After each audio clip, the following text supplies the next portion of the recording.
Great day, dears. In this video, we will be discussing on the sounds of words, part 2. In part 1, we saw what do you mean by alliteration and how alliteration is used in limerick, cinquain, and humorous verse. We also saw the meaning of the terms assonance, consonance, cacophony, euphony, and onomatopoeia. And now in this video, we will be discussing the other topics which are concerned with the sounds of words. The contents which we are going to discuss in this video are: what do you mean by repetition, what is a rhyme, the different types of rhyme, what is a rhythm and the different types of meters used in a rhythm, and what is meter number, how is meter used in numbers in the feet. Okay, so what do you mean by repetition? It is the reuse of words or phrases for an effect. ஒரு effect கொடுக்கறதுக்காக திருப்பி ஒரே வேர்டை use பண்ணியிருப்பாங்க. அதுதான் என்னது ரெப்படிஷன்னு சொல்லுவாங்க. அதுக்கு இன்னொரு வேர்டும் இருக்குது, பேரலலிசம்னு சொல்லுவாங்க. இந்த மாதிரி ரெப்படிஷன்ஸ் எதில் பார்க்கலான்னா சாம்ஸ், விச் இஸ் இந்த பைபிள். சாம்ஸ்ன்னு ஒரு புக் இருக்குது பைபிளில். அந்த பைபிளில் இந்த டிவைஸ் அடிக்கடி யூஸ் பண்ணுறதை நீங்கள் பார்க்கலாம். So I was glad, so very very glad. So ஒரே ஒரு வேர்டு எடுத்து அதை திருப்பி யூஸ் பண்ணியிருப்பாங்க. என்னென்னா லாங்கர் ஃப்ரேசஸில் அந்த மாதிரி ஒரு எஃபெக்ட் கொடுக்கறதுக்காக யூஸ் பண்ணுறது தான் என்னது ரெப்படிஷன். இந்த parallelismன்ற டேர்முடைய மீனிங் என்னென்னா is the use of components in a sentence that are grammatically the same or similar in the construction, sound, meaning or meter. சரி, இதில் எந்த விஷயத்தில் அது சிமிலராக இருந்தாலுமே அதை என்னன்னு சொல்லுவோம், நம்ம parallelismனு சொல்லுவோம். For example, Alice ran into the room, into the garden and into our hearts. இல்லை இன்டு ஒரு எஃபெக்ட்காக கொடுத்துருக்காங்க.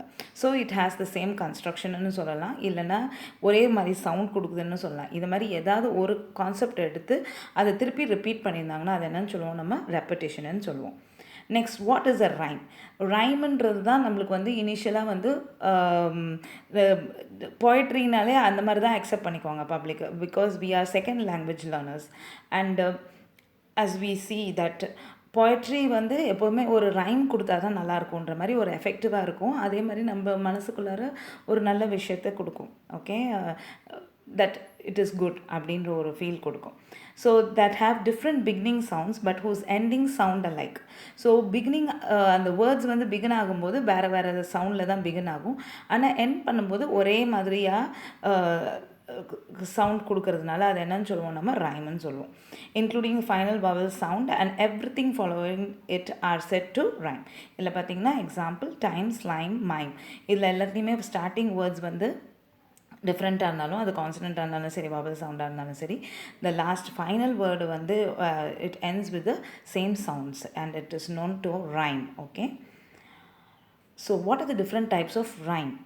There are double rhymes, triple rhymes, slant rhyme, near rhyme and sight rhymes. So what do you mean by a double rhyme?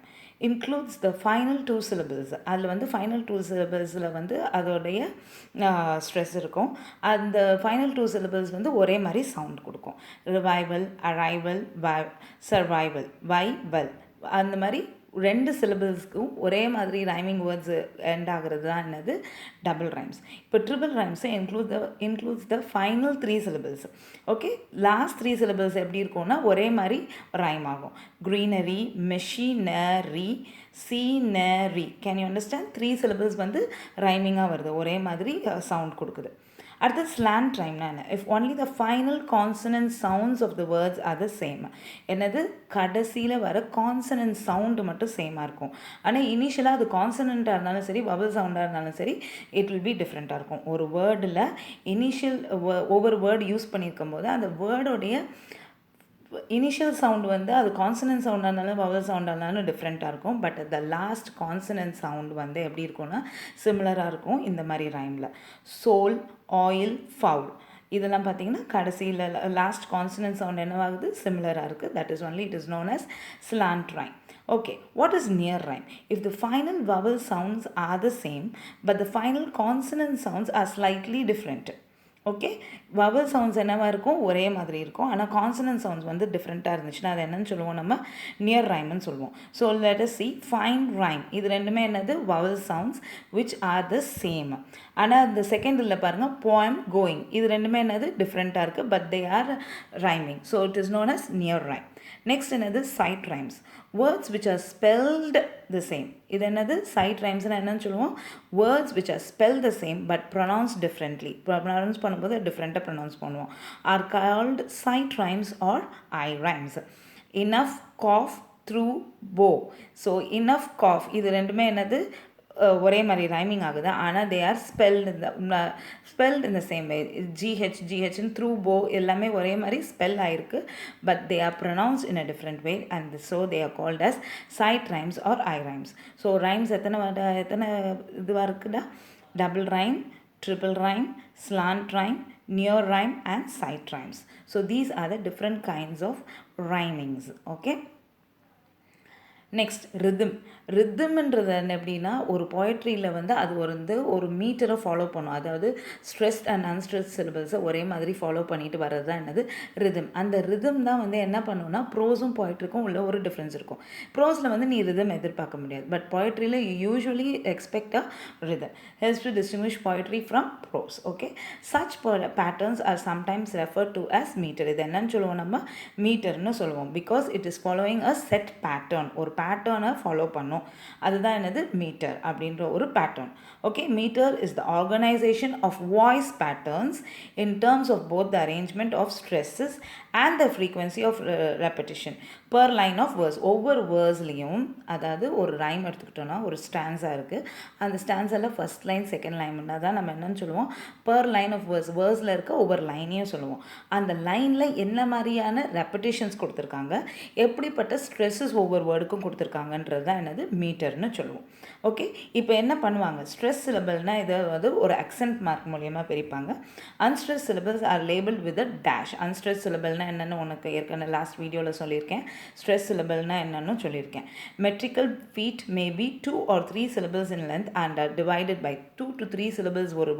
ஒரு வேர்டுக்கு இருந்துச்சுன்னா அது என்னென்ன எதில் டிவைட் பண்ணுவோம்னா ஸ்லாஷஸில் டிவைட் பண்ணுவோம்.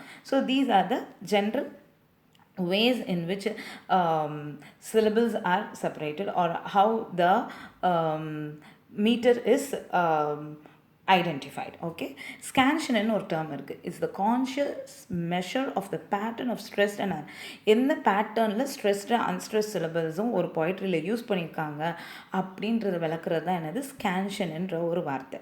Okay, there are 5 basic rhythms. அதில் அந்த மாதிரி பார்க்க போனால் there are 5 basic rhythms which are known as iambic, trochaic, anapestic, dactylic and spondaic. திருப்பி சொல்கிறேன், iambic, trochaic, anapestic, dactylic and spondaic are the 5 basic rhythms in poetry. What do you mean by iamb? An iamb is a device that can be defined as a foot containing unaccented. Unaccented-னா என்ன, அது syllabify பண்ண முடியாது, அந்த வேர்டை என்ன பண்ண முடியாது, syllabify பண்ண முடியாது.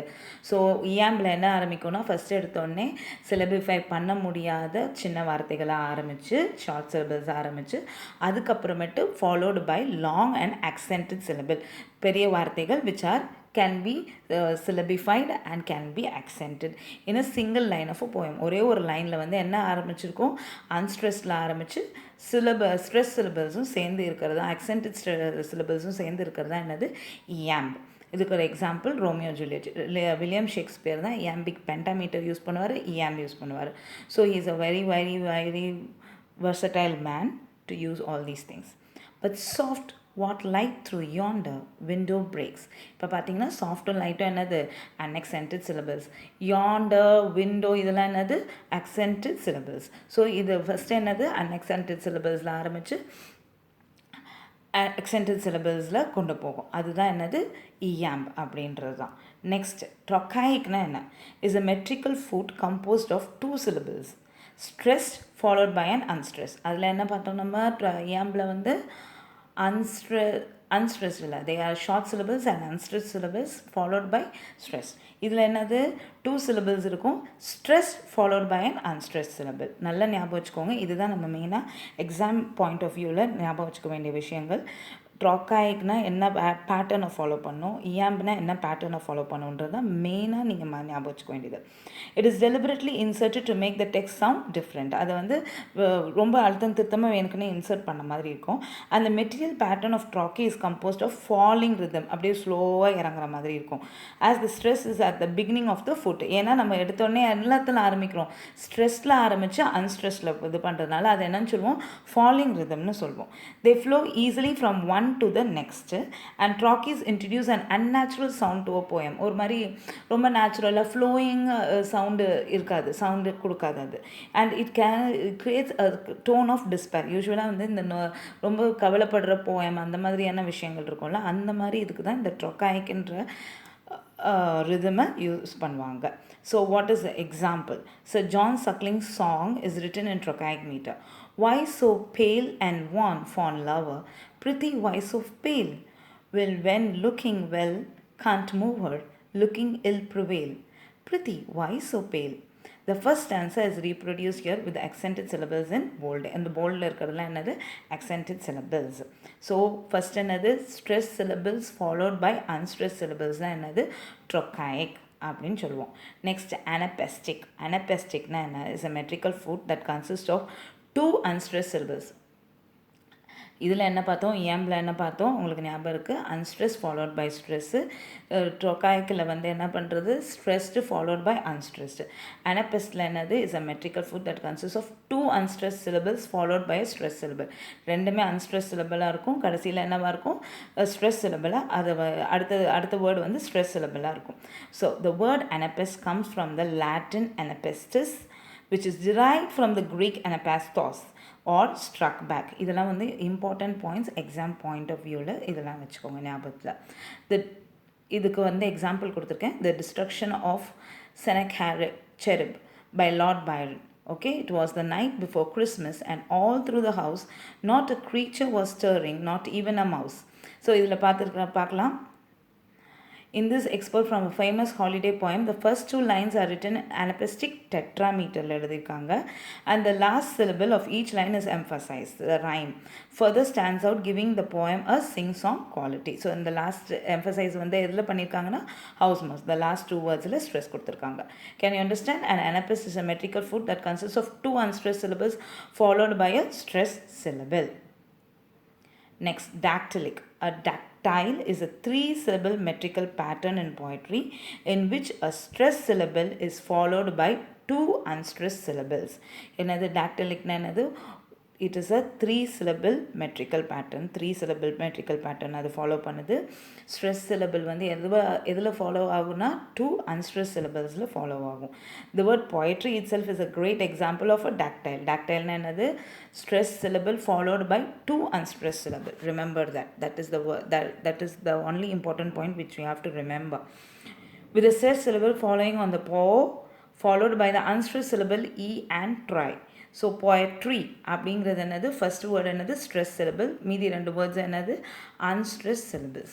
Out of the cradle endlessly rocking by Walt விட்மனில் out of the cradle, out of the mocking bird's throat, out of the 9th month midnight. So out of the, அவுட்ன்றது என்னது, ஸ்ட்ரெஸ் சிலபிள், ஆஃப் த அப்படின்றது unstress syllables followed by unstress syllables. a starting point for each line. So ஒரு effect கொடுக்கறதுக்காக என்ன பண்ணியிருக்காரு, அவர் stressed and 2 unstressed syllables follow பண்ணியிருக்காரு. அந்த மெட்ரிக்கல் பேட்டர்னை ஃபாலோ பண்ணி, டாக்டைல் ஃபாலோ பண்ணி அவர் வந்து அவருடைய போயட்ரியை he has given a pulse to his poetry. Next, SPONDAIC.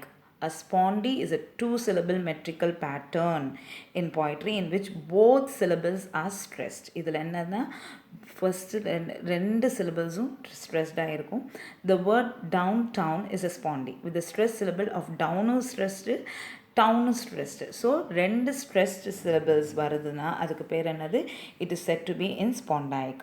But ஒரு போயம் ஃபுல்லாக ஸ்பாண்டாயிக் ரிதமை ஃபாலோ பண்ணவே முடியாது. So the opposite of a spondee is பைரிக்ன்ற ஒரு வேர்டு இருக்குது. அந்த பைரிக்குன்னா என்ன அர்த்தம்னா, it consist of 2 unstressed syllables. ஸ்பாண்டாயிக்கில் 2 ஸ்ட்ரெஸ் சிலபிள் இருந்ததுன்னா பைரிக்கில் 2 unstressed syllable இருக்கும். இது ரெண்டுத்தையும் வச்சு நம்ம போய்ட்ரி ஃபுல்லாக ஃப்ரேம் பண்ண முடியாது. It is just given to give a rhythm and to give an effect. கொஞ்சம் லைன்ஸில் மட்டும்தான் அதை யூஸ் பண்ணியிருப்பாங்க. break break break on the cold grey stones o sea அப்படிங்கிறது இப்போ நம்ம என்ன பார்க்கலாம், the thoughts that arise in me. 3 consecutive spondaic meter are underlined. இது எல்லாமே இந்த 2 stress syllables இருக்கான்னு பார்த்துக்கோங்க. அதனால this is for you all to revise and see. The examples are given to you. Just read what is given here in the presentation and see whether the examples are shooting it. Okay? Next, meter. Meterன்றது என்னது? measured by the number of feet in a line. எத்தனை feet இருக்குது அப்படின்ற ஒரு லைனில் வந்து எத்தனை feet use பண்ணியிருக்காங்க அந்த poet அப்படின்றத பார்த்து தான் மீட்டரை நம்ம யூஸ் பண்ணுவோம். So there are different kinds of meter. The first one is monometer. A line of verse. Remember, we are talking only about the lines of verse. That is where we are going to identify the meter or the rhythm. So each and every line speaks differently in the way of rhythm and meter. Okay. A line of verse consisting of a single metrical foot. Robert Herrick's poem எடுத்திருக்கேன். Upon his departure hence, thus I pass by and die as one unknown and gone. இது என்னது? மோனோமீட்டர்னு சொல்லுவாங்க. It has only one metrical foot. Diameter is a metrical line of verse with 2 feet, in which the first line of a pair is of 2 feet, each composed of 3 syllables. 2 feet இருக்கும், ஆனால் ஒவ்வொரு வேர்டும் என்னவாகும்? 3 syllables இருக்கும். அந்த subsequent line, அடுத்த லைனில் எப்படி இருக்கும்னா, is of 2 feet, each of 2 syllables. 2 syllables இருக்க வார்த்தைகள் இருக்கும், அது வந்து 2 feetல தான் இருக்கும். ஸோ diameterன்றது வந்து என்னது? Initial line எப்படி இருக்கும்னா 2 feet with 3 syllables, and the subsequent line will be having 2 feet with 2 syllables. That is what you have to remember. Next is trimeter. Is a line that consists of 3 iambic feet. எத்தனை iambic feet இருக்கும்? 3 iambic feet இருக்கும். இதுக்கு example வந்து William பிளேக்கோடைய poem எடுத்திருக்கேன். To mercy, pity, peace and love all pray in their distress, and to these virtues of delight return their thankfulness. This poem follows an alternating trimeter and iambic tetrameter pattern. So இதில் வந்து 2 patterns use பண்ணியிருக்காங்க. ட்ரைமீட்டரும் use பண்ணியிருக்காங்க, டெட்ராமீட்டரும் use பண்ணியிருக்காங்க. அதாவது 4 feet use பண்ணியிருக்காங்க. Okay. The first and third lines represent iambic tetrameter. First line third line another 4 feet இது pattern follow பண்ணியிருக்காங்க. And the second line and the fourth line என்ன follow பண்ணியிருக்காங்கன்னா trimeter pattern follow பண்ணியிருக்காங்க. Next, tetrameter na another 4 feet. Line of poetic verse that consists of 4 metrical feet is known as tetrameter. So I wandered lonely as a cloud that floats on high over dales and hills, when all at once I saw a crowd, a host of golden daffodils. இது நம்ம எல்லாத்துக்கும் ரொம்ப பிடிச்ச poem. இதில் நான் ஏன் இந்த மாதிரி விஷயங்கள்லாம் ஆட் பண்ணியிருக்கேன்னா, these are all important poets and you have to go inside and see how these poets have used these meters and the rhythm and the rhymes. அது வந்து இன்னும் ஃபர்தர் ஸ்டடிக்கு உங்களுக்கு யூஸ்ஃபுல்லாக இருக்கும் in the exam point of view. So each and every time you see something, see a word, see an author, see a poet, just delve into the poet's history, social conditions, everything, so that you will be having a clear idea of what he has used and how he has used the poetry with all the conditions together. Okay. Next, pentameter. Pentameter is the repetition of pattern of syllables 5 times in the same line. இது வந்து சானட்ஸில் தான் முக்கால்வாசி நீங்கள் பார்க்க முடியும். ஷேக்ஸ்பியருடைய place and சானட்ஸில் வந்து நீங்கள் நிறைய iambic pentameter தான் பார்க்க முடியும். Okay, I am giving an example from the Holy Sonnet by John Donne. அதை ரீட் பண்ணி பார்த்துக்கோங்க. Next is hexameter. A verse line having 6 metrical foot தான் என்னது hexameterன்றது. So the example has been given from Arms and the Man, the beginning of the end. So அதை நல்லா read பண்ணி பார்த்துட்டு எப்படி hexameter யூஸ் பண்ணியிருக்காங்க, 6 meter மெட்ரிக்கல் ஃபீட் யூஸ் பண்ணியிருக்காங்கன்னு பாருங்கள். ஹெப்டாமீட்டர்னா என்னது? 7 feet means a line of verse consisting of 7 metrical feet. So இதில் வந்து அழகாக ஸ்லாஷஸ் எல்லாம் போட்டு நீட்டாக அந்த 7 metrical feet எப்படி வருதுன்னு காட்டியிருக்காங்க இந்த எக்ஸாம்பிளில். This is taken from Lord Byron's youth and age. சரி, octameter. Octameter வந்து 8 feet is a meter of verse that has 8 feet per line. Each foot is a trochee. One stressed syllable followed by one unstressed syllable. Okay, octameter is a rarely used meter. அதை ரொம்ப அடிக்கடி யாரும் use பண்ணுறது இல்லை poetryல. So octameter. So what have we seen already? We have seen in this video is repetition என்ன, rhyme என்ன, what are the different kinds of rhyme, rhythm என்ன, and what are the 5 types of rhythm, basic rhythms what is followed, and what are the 8 meters, octameter வரைக்கும் தான் இருக்குது. So what are the different types of meters according to the feet they are used. Okay, thank you, all the best.